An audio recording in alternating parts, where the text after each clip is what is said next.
Tinggal di dataran tinggi seakan bermukim di negeri antah berantah. Tenang tapi minim perhatian. Alih-alih sejahtera, warga malah sengsara. Sakit tidak diobati. Ditambah kondisi pasien yang sedang lumpuh dan dia tidak bisa ngapa-ngapain selain harus menunggu hingga sampai ke rumah sakit. Miskin pun diabaikan. Kalau untuk BPJS gitu semuanya ibu juga nggak dapat, Bu? Nggak dapat.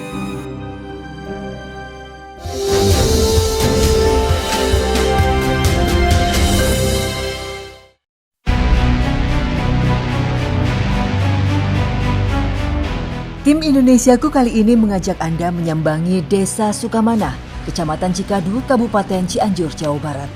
Desa ini dikelilingi pegunungan dengan ketinggian 1000 meter di atas permukaan laut. Desa yang kaya hasil alam, namun warganya tak kunjung sejahtera.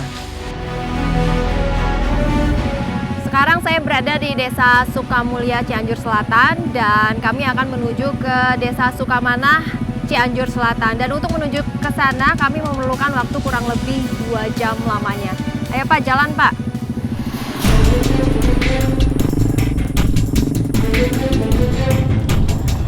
Empat 14 km jalan menuju Cibarengkok berupa jalan bebatuan dan tanah merah. Keadaan makin parah saat musim hujan tiba. Kondisi jalan yang rusak dan tanpa penerangan membuat sulit warga saat kondisi darurat.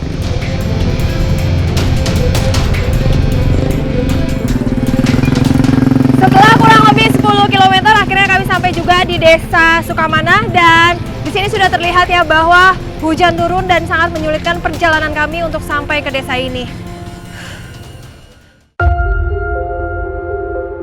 Inilah Desa Sukamanah yang terletak di ujung utara kota Kecamatan Cikadu, berbatasan langsung dengan Kabupaten Bandung. Tanah yang subur membuat pertanian, perkebunan menjadi sumber utama rezeki warga. Dusun Cibarengkok adalah salah satu penghasil serai wangi terbesar di Cianjur. Setelah 6 bulan tanam, serai wangi dapat dipanen, dan setelah itu 1 tahun sekali serai wangi bisa dipanen 3 kali. Daun serai wangi akan tumbuh lebat bila nutrisi dan paparan cahaya matahari cukup. Jadi kita harus berhati-hati ketika mengarit serai wangi dikarenakan sisi dari daun serai wangi ini tuh tajam. Makanya ibu-ibu di sini juga mengenakan lengan panjang dan juga sarung tangan agar tidak tergores dengan luka.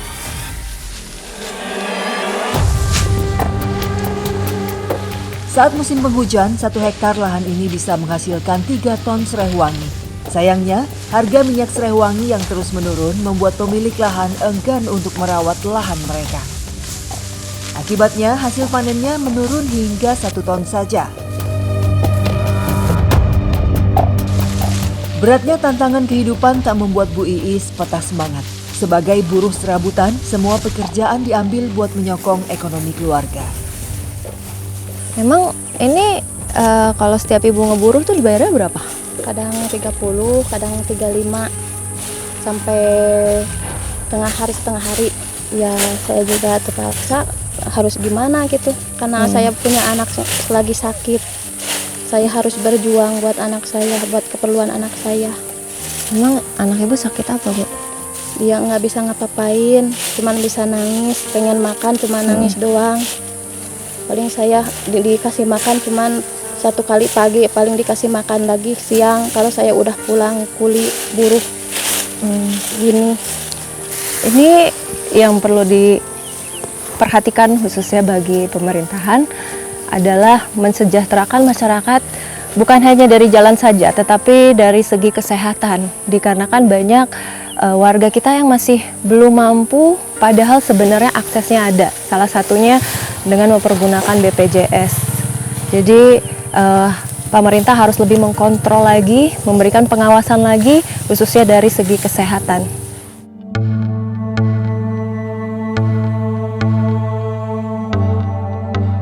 Iis adalah salah satu potret warga yang hidup di pelosok desa. Kondisi ekonomi yang masih jauh dari kata layak semestinya mendapatkan perhatian yang lebih dari pemerintah. Namun hingga kini terus terlunta dan hidup dalam kemiskinan.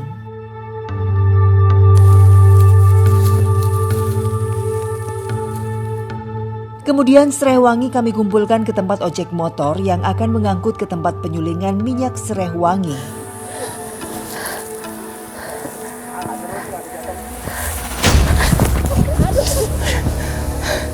Karena turunan kebun siri ini cukup curam, jadi saya terjatuh dan terpaksa saya harus menggelindingkan si daun serai ini karena berat banget. Ini satu ininya aja 15 kilo. Setelah terkumpul, serai wangi diikat dan dinaikkan ke atas ojek gunung. Saya pun ikut menumpang di atas motor. Dan kurang lebih untuk ke tempat penyulingan sekitar 1 km ya Pak? Iya.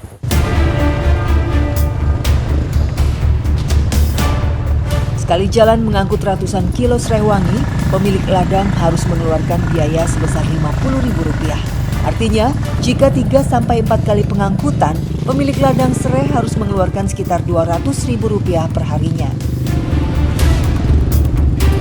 Akhirnya kami sampai juga di tempat penyulingan. Dan ini sangat bahaya sekali ya Pak perjalanannya.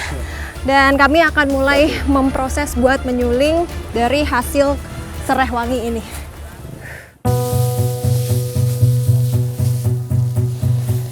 Kurang lebih 11 penyulingan dibangun dengan kapasitas rebus 500 kg serai wangi. Karena keterbatasan modal, pemilik penyulingan terpaksa membangun ketel berbahan besi seharga Rp10 juta. Berbeda dengan harga ketel stainless steel yang bisa mencapai Rp100 juta. Karena proses penyulingan ini adalah proses yang paling penting, sehingga untuk memadatkannya itu harus diinjak-injak menggunakan kaki supaya tidak ada ruang kosong dan menghasilkan minyak yang sangat banyak.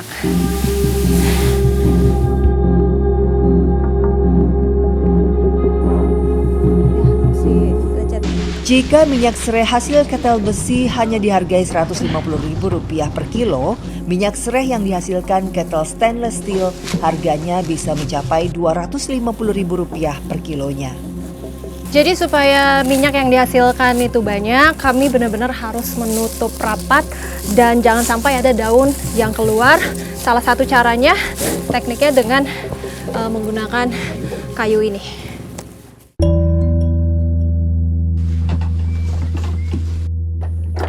Limbah daun serai wangi yang sudah kering tidak dibuang, namun digunakan kembali sebagai bahan bakar ketel. Perebusan dilakukan selama kurang lebih 4 jam untuk menyuling minyak serai wangi. Setelah mendidih, minyak serai yang keluar bercampur air akan terpisah di bak penampungan. Air akan dialirkan keluar melewati pipa pembuangan.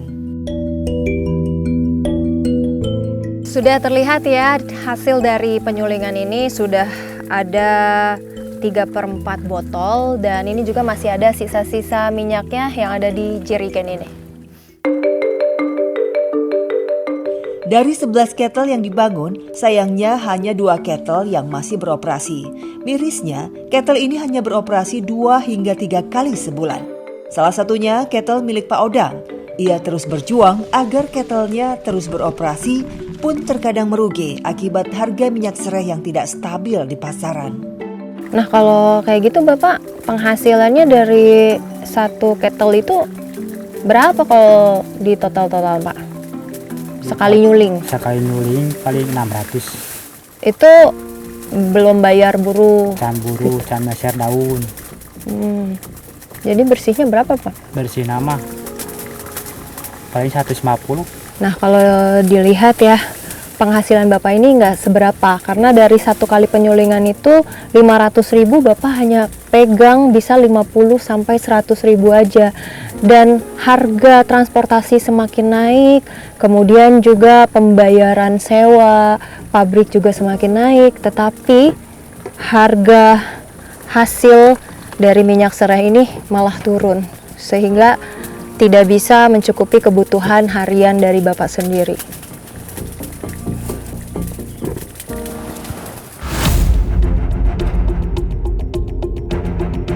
Berstatus desa berkembang dengan jumlah penduduk sekitar 1.700 jiwa, warga desa Sukamanah berharap memperoleh hak yang sama.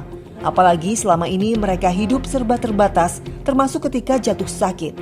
Salah satunya keluarga Bu Iis, Ikril, anak pertamanya lumpuh akibat sakit yang berkepanjangan.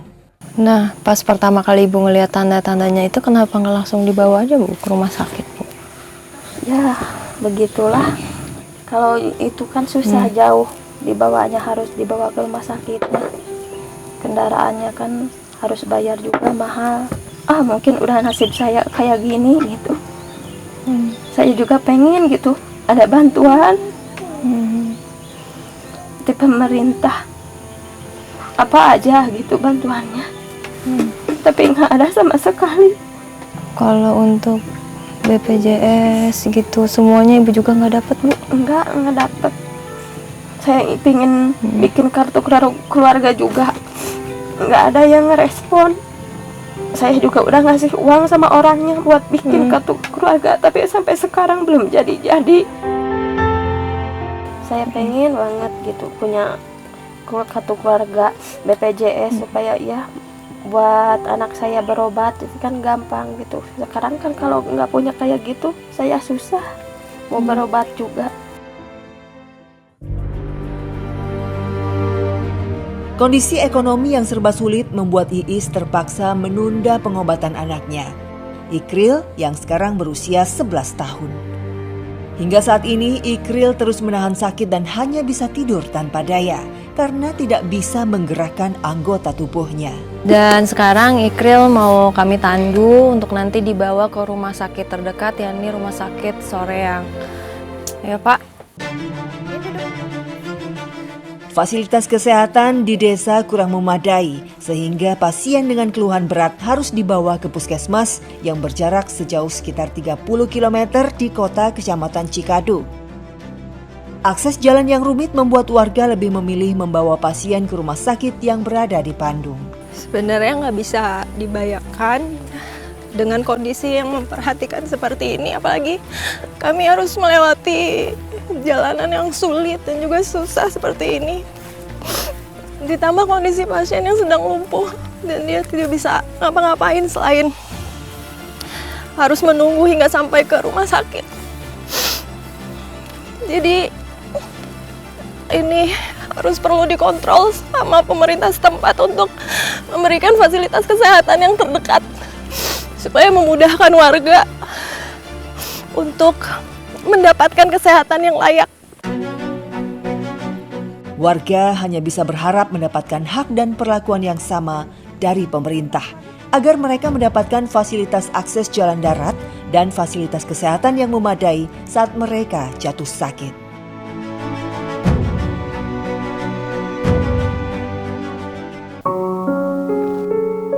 Pagi-pagi jadi bapak, malam-malamnya jadi Ibu ibu gitu kan, namanya punya anak kembar susah.